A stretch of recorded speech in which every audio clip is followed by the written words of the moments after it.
Es buenísimo de estar en Malbrán con toda la historia y claro con el fuerte equipo aquí de mi colegía y qué bueno de oír que hay otros países también aquí esta semana para ese curso. Cristina me pidió dar una charla sobre histoplasmosis y los aspectos clínicos, epidemiológicos y vigilancia. Yo sé que todos ustedes conocen la enfermedad de histoplasmosis, pero vamos a tomar un pequeño tiempo de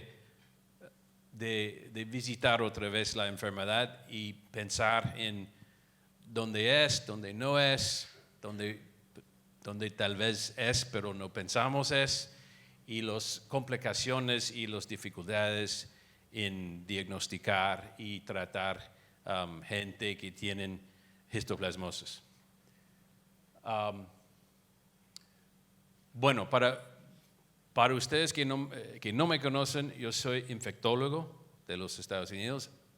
Español no es mi idioma primero, entonces lo siento ahora, antes, si hago algo en la charla que no es bueno, o si hablo mal, o si digo un poquito de Spanglish, porque seguro que voy a hacer eso. Mis slides están en inglés, pero voy a tratar de hablar español con los diapositivos. ¿Aquí lo avanza? Excelente, ok. Vamos a hablar de microbiología y la clínica. Bueno, la historia de histoplasmosis es una enfermedad que fue primero identificado en las Américas. En Panamá, un trabajador que estaba trabajando en el canal, que tiene yo creo que 27 años, y que fue diagnosticado con histoplasmosis diseminada, que normalmente nosotros hoy día pensamos diseminada es VIH, pero no había VIH en este año. Entonces también sabemos que no es solo la gente inmunosupresiva que puede tener un muy severo caso de histoplasmosis, también puede ser gente normal o gente supuestamente normal. Y ahí vamos a hablar de eso un poco. Es un dimórfico, todos ustedes saben que son dimórficos, viven a una forma al 24 grados al ambiente y viven otra forma en el cuerpo de animales a las 37 grados. Es muy interesante porque el parte del dimórfico que está infecciosa es el parte en el ambiente, ¿no?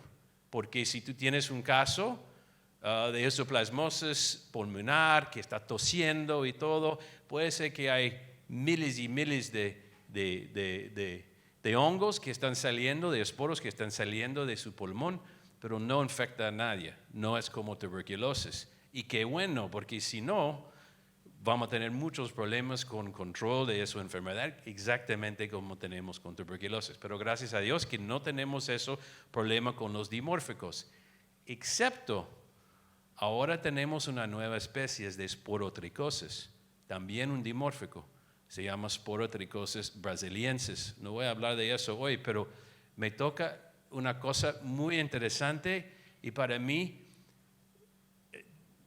que me molesta mucho y tengo un poquito miedo, y eso es que el sporotricosis brasiliensis se puede infectar en las dos formas, en el forma A24 y en la forma de 37.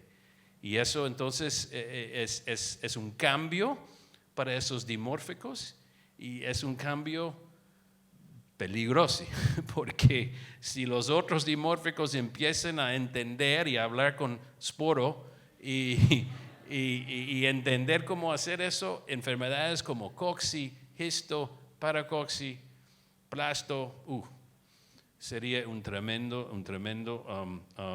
obstáculo. Bueno, pero volviendo al tema de histoplasmosis, pensamos que histoplasmosis tiene un espectro clínicamente. Tenemos gente que inhalan el hongo y ni tienen síntomas, ¿no? O tal vez tienen síntomas muy milde, como un tos, un fiebre, muy milde. Después pueden tener personas que tienen como una gripa, una neumonía, una pulmonar agudo se llama. Y al final, especialmente en la gente que tienen una inmunosupresión, como gente que tiene VIH avanzado, se puede tener esa enfermedad diseminada. Pero para mí es muy importante de pensar que eso depende de dos cosas. La cantidad de hongo que el paciente está inhalando y la inmunidad o los defensas que tiene el paciente. Entonces, si tú tienes una persona o una persona que supuestamente tiene una inmunidad normal, pero tú tiras un montón de hongos en su cara, o se inhala un montón de hongos, se puede infectar, inclusive se puede infectar a un caso diseminado. Entonces tú puedes dar tanto hongo o inhalar tanto hongo que tu sistema no lo puede aguantar y el hongo puede diseminar. Bueno, entonces aquí básicamente estaba explicando eso, que tenemos los huéspedes sin riesgos clásicos, pero el cosa importante es el expuesto en el ambiente y en la cantidad de esporos que está inhalando el paciente. En vez que la gente que tienen una inmunosupresión, esas personas que se pueden diseminar rápida y también pueden también seguir con una infección pulmonar crónica e inclusive si tienen tanto infección por tanto tiempo puede también tener otras secuelas como fibrosis o hipersensibilidad. Eso diapositivo me gusta, eso fue mi colega Diego Cáceres y siempre lo usamos porque nosotros pensamos que histoplasmosis es un camaleón de las enfermedades, ¿no? Se presenta como muchas diferentes enfermedades y como no hay mucha capacidad en el mundo de diagnosticarlo rápido, nosotros como clínicos siempre estamos pensando en otras enfermedades, tal vez más común, tal vez más fácil de diagnosticar. Y en el VIH es especialmente común en tuberculosis, que pensamos que es un paciente con tuberculosis, lo tratamos con medicinas contra la tuberculosis, no mejora el paciente, pensamos que tiene que ser tuberculosis resistente, cambiamos el tratamiento a otro tipo de antibacterial, todavía no se mejora el paciente y de repente alguien piensa que tal vez no es tuberculosis, tal vez es histoplasmosis. Tantos casos así, inclusive histoplasmosis puede co-infect, especialmente en la gente con VIH avanzado. Entonces tú puedes tener histoplasmosis, tuberculosis y sífilis al mismo tiempo. Entonces hay que siempre buscar para histoplasmosis, pero solo pueden hacer eso si tienen los diagnósticos y especialmente diagnósticos rápidos que no están en todos los países que lo necesitan. Aquí es un gráfico que yo creo que tiene porcentajes de los 4 diferentes maneras de diagnosticarlo en los niveles más altos que se podría hacer. Por ejemplo, lo ven cultivo, patología, antígeno y anticuerpo. Y por ejemplo, cuando lo ven diseminado, por ejemplo, lo ven que es más fácil diagnosticar, diseminar con los 4 maneras de hacerlo, pero lo ven que cultiva aquí, dice 75, 74%. Sabemos que tal vez en las manos ideales se podría llegar a ese nivel, pero cultivo, como todos ustedes saben, no es una cosa fácil con histoplasmosis. Tiene que tener medio laoso, tiene que tener isolación y tienen que esperar a veces semanas o más de un mes para que el cultivo va positivo. Anticuerpo es una cosa interesante, pero para mí no es muy útil porque cualquier persona expuesta puede tener anticuerpo. Entonces, para mí de interpretar el anticuerpo dentro de una persona que tiene una enfermedad aguda es un poquito difícil. Nosotros usamos realmente anticuerpos más para brotes, para entender cuánta gente tal vez fueron expuestos a histoplasmosis. Pero lo ven que el antígeno en el diagnóstico de los tres agudos, diseminada y el crónico, es una prueba muy bueno, muy rápido y realmente es el mejor prueba que tenemos hoy día para el diagnóstico de histo. Pero el problema está, no tenemos muchos de esos tests que están comercialmente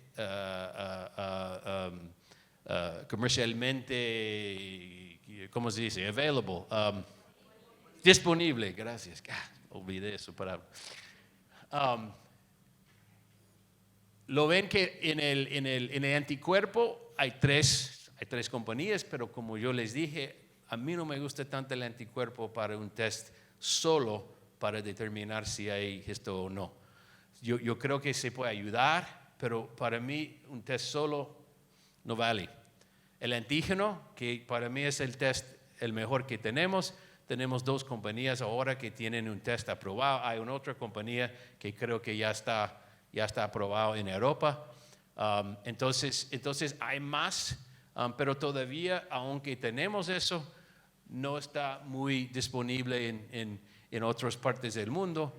Y al final, DNA, ADN. El problema con eso es que sí hay varios grupos que tienen PCR. Tal vez ustedes tienen PCR aquí en el Malbrán para esto, pero no hay ningún test todavía de PCR aprobado. Solo esto de Hologic, pero eso no es para diagnosticar, es para confirmar ya un cultivo. Entonces es algo muy diferente de un diagnóstico. Hablé un poco del tiempo de uno tiene que esperar para el cultivo, ¿no? Tal vez un mes. Nosotros tenemos esa tabla de homologación donde comparan todos esos tipos, todas esas maneras de diagnosticar y lo ven el promedio de cultivar histoplasmosis es un mes, pero lo ven que las tecnologías como antígeno, como PCR, aunque esos PCRs no están aprobados, pero hay laboratorios que sí tienen, sabemos que el tiempo de detección es días o tal vez horas si lo pueden operar rápido. Y sabemos todos sabemos en el tratamiento de una infección de un hongo, el tiempo es el más importante, es crítico. Cada día que esperas sin tratamiento a un paciente que necesita tratamiento es un día más mortal para el paciente. La mortalidad sube cada día que lo esperas su tratamiento. Y hablando de tratamiento, nosotros hace un par de años con el OPS hicimos una guía para pacientes con histoplasmosis y VIH, porque no había un buen guía para recomendar tratamientos. Fue la primera vez que realmente PAHO o OPS ha hecho una cosa así. Yo creo que fue bueno porque pudimos realmente hablar con los especialistas aquí en las Américas para tratar a ver todas las publicaciones y datos y todo que están para hablar del tratamiento. Y la verdad es que no hay mucho. Es que no hay muchas publicaciones todavía. Yo creo que hay solo uno que es un Randomized Controlled Trial, solo un RCT. Pero lo que recomendamos es para personas que tienen diseminada severo o bastante severo.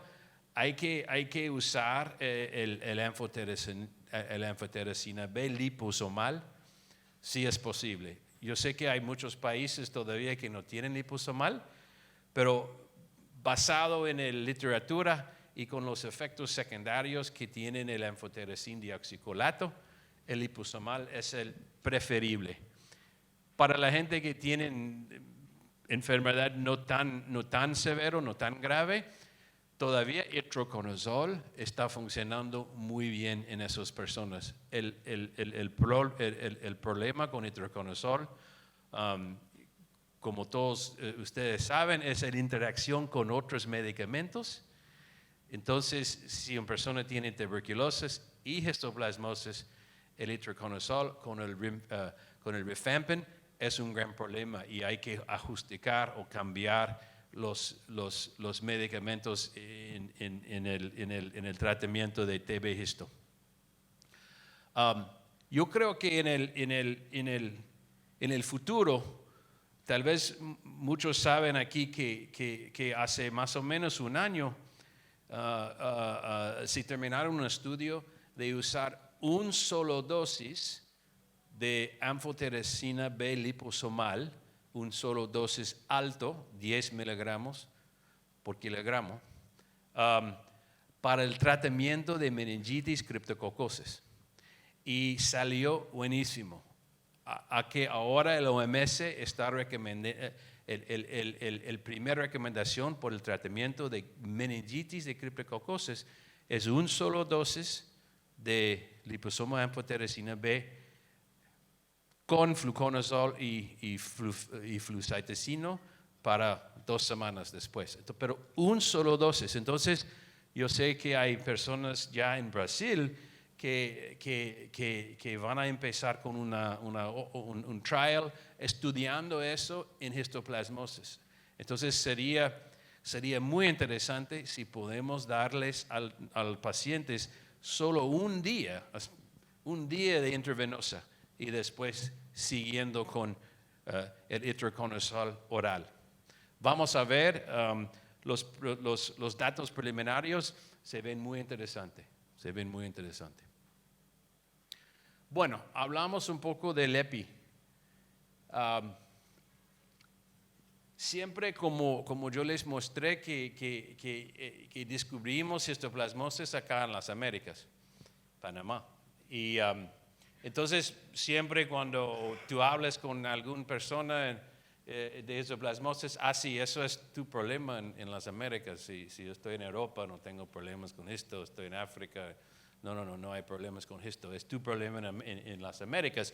Y eso realmente pensamos para muchos años, pero ahora sabemos que eso no es cierto y hay esa publicación y más datos que se muestra que histoplasmosis no es una enfermedad solo de las Américas, es una enfermedad global. Cierto, con todos los hongos, hay lugares donde hay más hongo, hay lugares donde hay menos, hay más y menos. Inclusive, como ustedes tienen aquí en nosotros en los Estados Unidos con coccidiomicosis, tenemos hotspots, se llaman, ¿no? Áreas pequeñas donde hay un montón de cocci. En Arizona, donde hay supuestamente cocci en todos lados, pero no. Hay áreas donde se ven cocci, aquí no, aquí sí. Entonces sabemos que hongos tienen sus ambientes, tienen sus niches, y yo creo que esto no es una excepción de eso. Hay áreas como en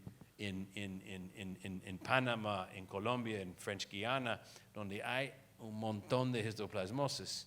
Y hay ciertas áreas en los Estados Unidos igual. Entonces yo creo que es importante que eso no es una enfermedad solo de las Américas, es una enfermedad global. Tenemos que pensar en eso, en pacientes mundialmente, y tenemos que educar y tenemos que buscar capacidad para diagnóstico. Nosotros siempre hablamos en salud pública de carga de enfermedad, disease burden en inglés, ¿no? Carga.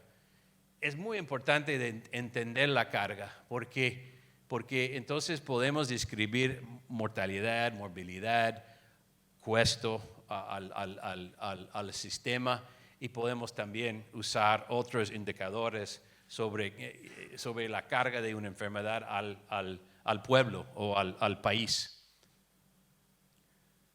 Parte de entendiendo el carga es vigilancia. Entonces nosotros trabajamos en eso todos los días, de tratar de poner hongos o infecciones causadas por hongos en nuestro sistema de vigilancia.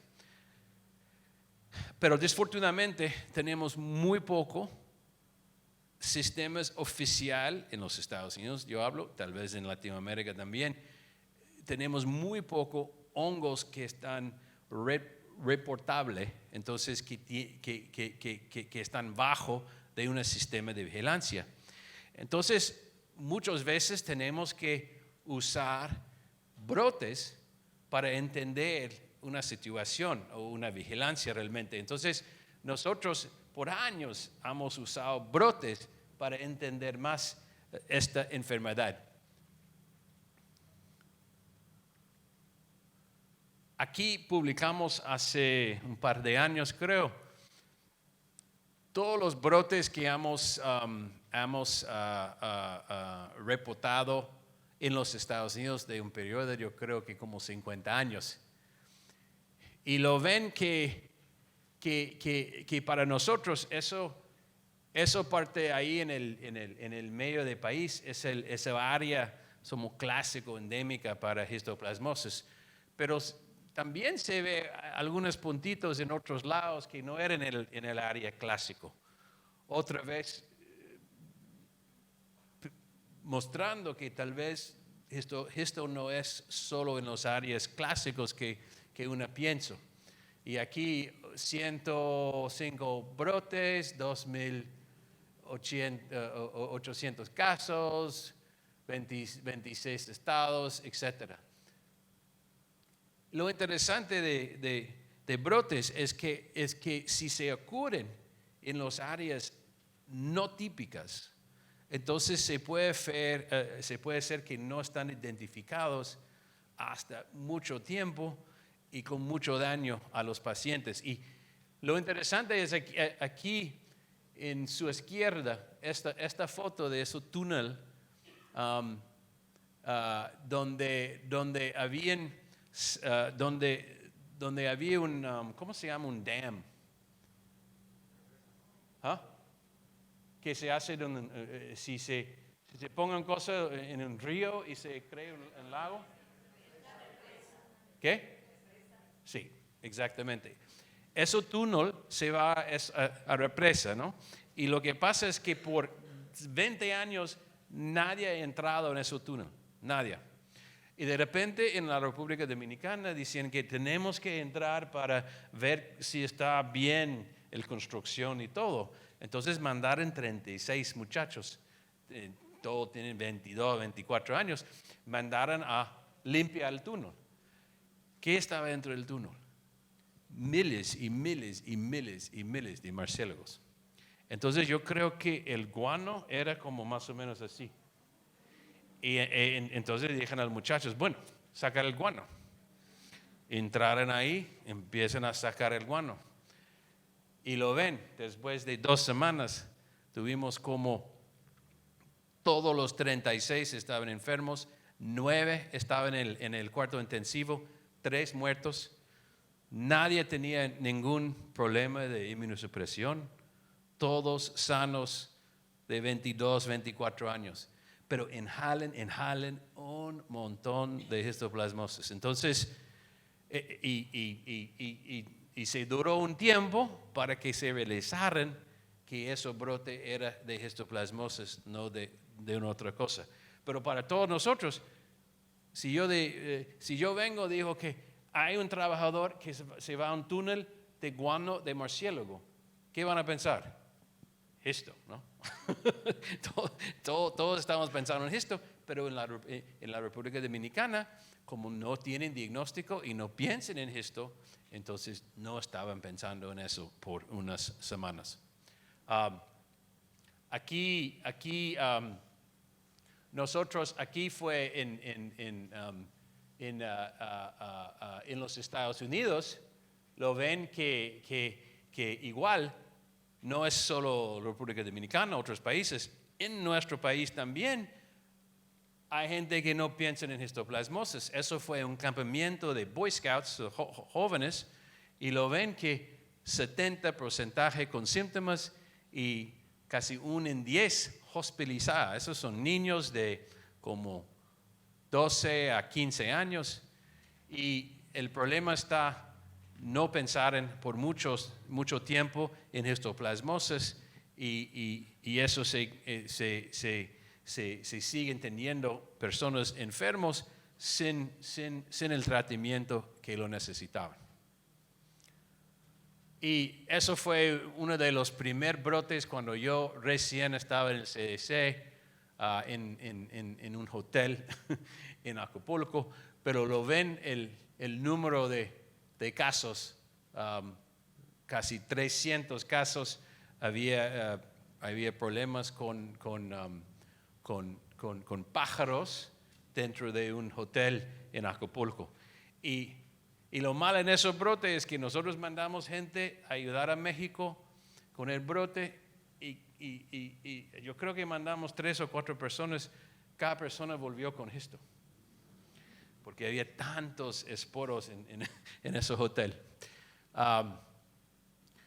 Bueno, nosotros tenemos en los Estados Unidos 50 estados, por eso los Estados Unidos, y cada estado puede decidir si quieren reportar una enfermedad o no. Entonces el CDC puede recibir esos datos, pero nosotros no podemos decir, todos ustedes tienen que reportar. Nosotros podemos decir, nos gustaría que ustedes reporten esa enfermedad, y cada estado puede decir sí o no. Bueno, hay como 10 estados que reportan esto ahora. Pero lo interesante es que cuando empecemos a buscar datos, vemos que hay otros estados que sí también tienen un montón de esto. Y entonces pensamos que realmente estamos hablando de una situación donde vigilancia solo detecta una pequeña proporción de los casos que realmente estaban ocurriendo. Y esta parte al norte, ves nuestro mapa clásico para esto, está más al medio o al sur, pero vemos que un montón de casos están ocurriendo al norte ahora, que otra vez está afuera de las zonas clásicas o históricas de histoplasmosis. Entonces tenemos mucho que hacer todavía en educar los zonas geográficos de hongos. Y yo siempre hablo de los geográficos porque si tú eres un clínico y tú ves un paciente aquí en Michigan o en Minnesota, arriba, con una neumonía, no vas a pensar en esto. ¿Por qué? Porque está fuera de la zona geográfica, pero no es fuera, porque no hemos reeducado, no hemos rededicado tiempo para realmente entender las nuevas zonas geográficas que están incrementando de los hongos, especialmente los hongos dimórficos. Bueno, vigilancia del laboratorio. Hicimos un estudio hace unos años ya de tratar de entender la carga de histoplasmosis en las Américas en gente con VIH, y eso es cuando estimamos que eran más o menos 11,000 casos de histoplasmosis diseminada en pacientes de SIDA, con más o menos 4,400 muertos. Y sabemos que probablemente es una estimación un poco bajo, pero eso es cantidad de infecciones y especialmente la mortalidad es algo que tenemos que ver con TB, por ejemplo, o con malaria. ¿Cuántas personas mueren de malaria en las Américas cada año? ¿10? ¿100? Es muy poco.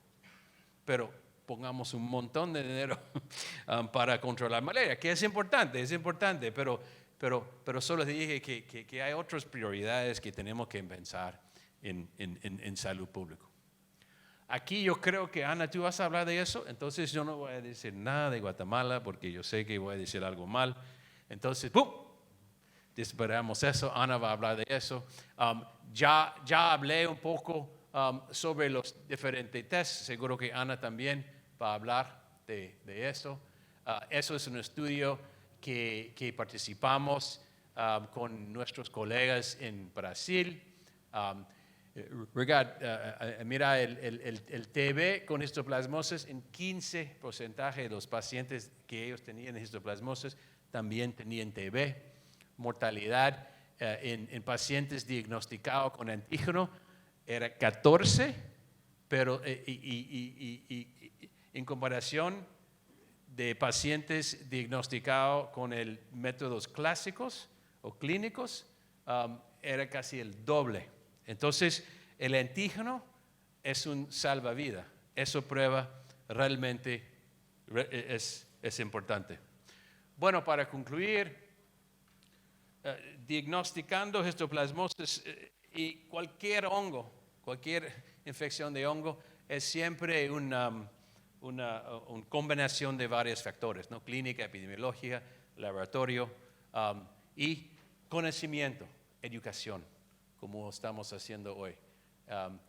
Nosotros siempre pensamos en eso como un paquete de cuidado y yo creo que en todos esos años estamos sí haciendo progreso en diagnóstico.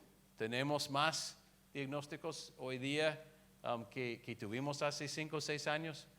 Y claro, estamos hablando mucho de histoplasmosis, entonces hay más personas que se llaman en inglés histo-aware, pero todavía, aunque tenemos diagnósticos, la capacidad de laboratorios en el mundo todavía está muy limitado.